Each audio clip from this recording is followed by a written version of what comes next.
Assalamualaikum warahmatullahi wabarakatuh. Nama saya Yulianti Indasari dari kelas E5 dengan NPM 1020432E. Di sini saya akan menjelaskan sebuah mata kuliah akuntansi, yaitu dengan materi penganggaran. Untuk penjelasan lebih lanjut, mari kita tonton. Pengertian penganggaran. Apa itu anggaran? Anggaran atau budget adalah suatu rencana keuangan periodik yang disusun berdasarkan program-program yang telah disahkan.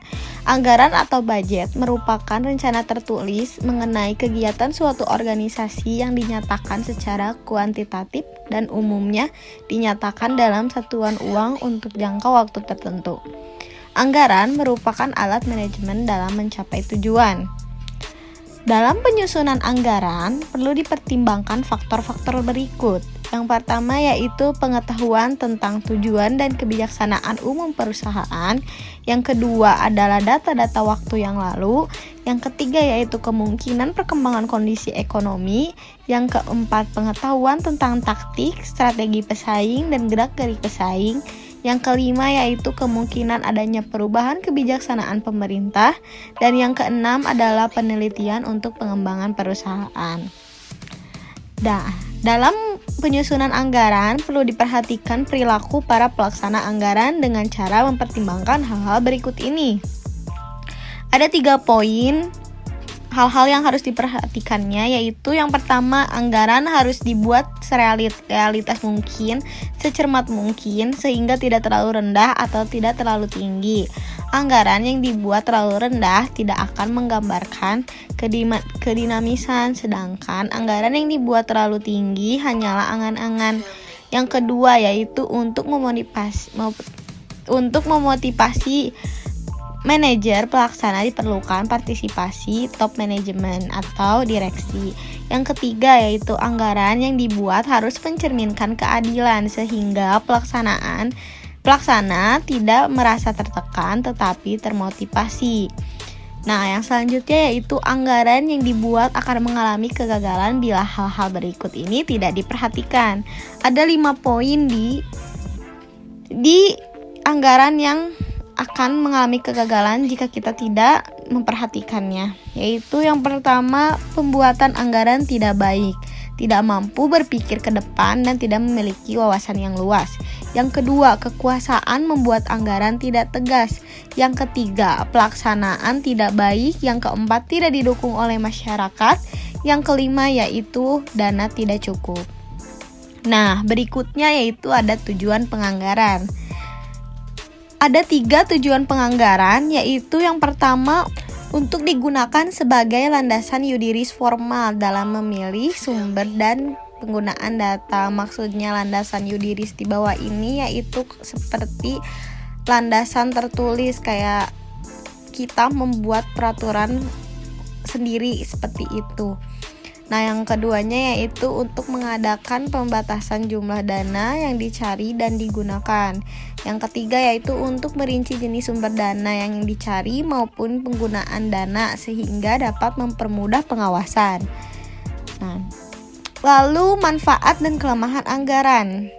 Ada beberapa poin manfaat dan kelemahannya, yaitu anggaran mempunyai banyak manfaat antara lain segala kegiatan dapat terarah pada pencapaian tujuan bersama, dapat digunakan sebagai alat menilai kelebihan dan kekurangan pegawai, dapat memotivasi pegawai, menimbulkan tanggung jawab tertentu pada pegawai, menghindari pemborosan dan pembayaran yang kurang perlu. Sumber daya seperti tenaga kerja, peralatan, dan dana dapat dimanfaatkan seefisien mungkin. Lalu, alat pendidikan bagi para manajer. Nah, sekarang kita bahas fungsi dari penganggaran atau anggaran. Ada 3 fungsi, yaitu yang pertama, fungsi perencanaan. Perencanaan anggaran merupakan alat perencana tertulis untuk menuntut pemikiran yang teliti dan akan memberikan gambaran yang lebih nyata dalam unit dan uang. Yang kedua yaitu fungsi pelaksanaan anggaran, merupakan pedoman dalam pelaksanaan pekerjaan sehingga pekerjaan dapat dilaksanakan secara selaras dan mencapai tujuan atau laba. Yang ketiga, fungsi pengawasan. Anggaran merupakan alat controlling yang berarti mengevaluasi menilai terhadap pelaksanaan pekerjaan. Lalu, macam-macam dari anggaran. Anggaran penjualan. Anggaran penjualan adalah anggaran yang menerangkan secara terperinci tentang penjualan perusahaan di masa datang, di mana di dalamnya ada rencana tentang jenis barang, jumlah harga, waktu, serta tempat penjualan barang. Selanjutnya yaitu anggaran bahan baku. Anggaran bahan baku atau direct material purchase atau purchase budget adalah anggaran yang berhubungan dan merencanakan secara sistematis serta lebih terperinci tentang penggunaan bahan baku untuk proses produksi selama periode yang akan datang. Jadi selama periode yang akan datang tuh pasti penggunaan bahan bakunya lebih terperinci dan lebih detail lagi. Nah, lalu macam-macam anggaran yang selanjutnya yaitu anggaran produksi. Anggaran produksi adalah suatu perencanaan secara terperinci mengenai jumlah unit produk yang akan diproduksi selama dalam periode yang akan datang, yang di dalamnya mencakup rencana mengenai jenis, kualitas, jumlah, kuantitas, kapan itu produksi yang akan dilakukan. Selanjutnya kita bahas komisi anggaran. Dari segi teknis, anggaran suatu perusahaan dapat disusun dan ditetapkan oleh seorang eksekutif dengan bantuan sebuah staf. Nah, bagaimana perusahaan biasanya menyusun anggaran? Kebiasaan yang umumnya yang dilakukan adalah dengan membentuk suatu komisi anggaran. Pekerjaan komisi anggaran atau budget committee dalam perusahaan adalah untuk memberikan nasihat pada direktur anggaran dan stafnya dalam pembuatan standar. Suatu komisi anggaran mungkin akan terdiri dari bagian-bagian terpenting dari tiap-tiap bidang industri, pemasaran, finansial, dan akuntansi. Pada perusahaan, direktur anggaran bertanggung jawab atas penyusunan dan administrasi anggaran. Nah, lalu apa saja sih karakteristik penganggaran? Yang ke-1 yaitu anggaran mengestimasi potensi laba satuan bisnis. Yang kedua, anggaran dinyatakan dalam istilah moneter. Walaupun jumlah moneter dapat saja ditunjang oleh jumlah non-moneter, misalnya unit yang dijual atau yang diproduksi. Yang ketiga, mencakup periode 1 tahun. Yang keempat, anggaran merupakan komitmen manajemen sepakat untuk mengembang tanggung jawabkan atas pencapaian tujuan yang dianggarkan. Yang kelima yaitu usulan anggaran ditelaah dan disetujui oleh otoritas yang lebih tinggi ketimbang oleh pihak yang menganggarkan atau budgeti. Yang keenam yaitu begitu disetujui, anggaran hanya dapat diubah dalam kondisi yang ditetapkan. Nah, lalu keterbatasan penganggaran. Dalam banyak kejadian, anggaran cenderung terlalu menyederhanakan fakta situasi nyata di lapangan, terlampau menekankan hasil YI yaitu laba bersih sesungguhnya dibandingkan dengan laba yang dianggarkan, namun bukan pada sebab musabab. Tema partisipasi pada anggaran menuntut dukungan penuh dan keterlibatan manajemen. Nah, lalu ini ada tahapan-tahapan anggaran.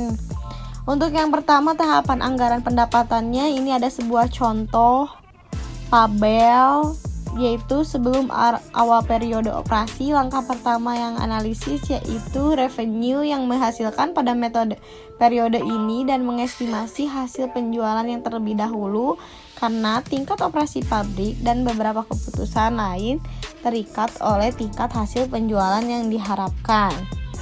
Nah, jadi seperti ini totalnya untuk jumlah unit yang akan dijual, produknya, A dan B, harga penjualan, dan total pendapatan. Nah, yaitu tahap yang kedua yaitu anggaran tingkat produksi. Anggaran tingkat produksi ini setiap estimasi tingkat hasil penjualan dan penjualan selesai dibuat, estimasi kebutuhan produksi akan mengikuti. Ilustrasi berikut adalah anggaran untuk menentukan beberapa banyak unit tiap produk dan dihasilkan dalam satu periode. Nah, berikut ada contoh tabel gambarnya, yaitu ada jumlah unit yang diperlukan untuk memenuhi permintaan, terus penjualan dari anggaran hasil penjualan, jumlah unit, inventaris, terus ada tanggalnya, total unit yang diperlukan dikurangi dengan jumlah unit.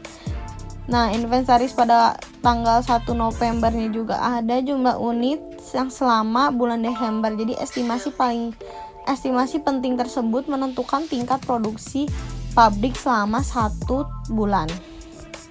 Nah, tahapan yang terakhir yaitu tahapan ketiga, yaitu anggaran harga pokok barang yang dijual. Estimasi diperlukan sebelum harga pokok yang dijual disusun. Estimasi tersebut yaitu ada 3. Yang pertama, jumlah unit dan biaya tiap bahan mentah yang dipakai. Yang kedua, jumlah unit dan biaya tiap bahan mentah yang dibeli. Yang ketiga, kualitas dan biaya tenaga kerja langsung yang diperlukan. Nah, ini ada contoh soal untuk anggaran bahan mentah dan pembeliannya, yaitu ini ada rinciannya, ada pemakaiannya berapa, pembeliannya berapa, dan perkiraannya. Ini ada hasil bahan mentahnya. Ya, ini adalah ada contoh di gambar di samping, yaitu pemakaian anggaran bahan mentah dan pembeliannya, yaitu pada bulan November 2015, dan ini ada contohnya yang diperkirakan sampai 77 juta untuk bahan mentahnya. Terima kasih atas perhatiannya. Mohon maaf, di sini saya masih belajar dan mohon maaf apabila ada kesalahan dalam pengucapan. Wabillahi taufiq wal hidayah. Wassalamualaikum warahmatullahi wabarakatuh.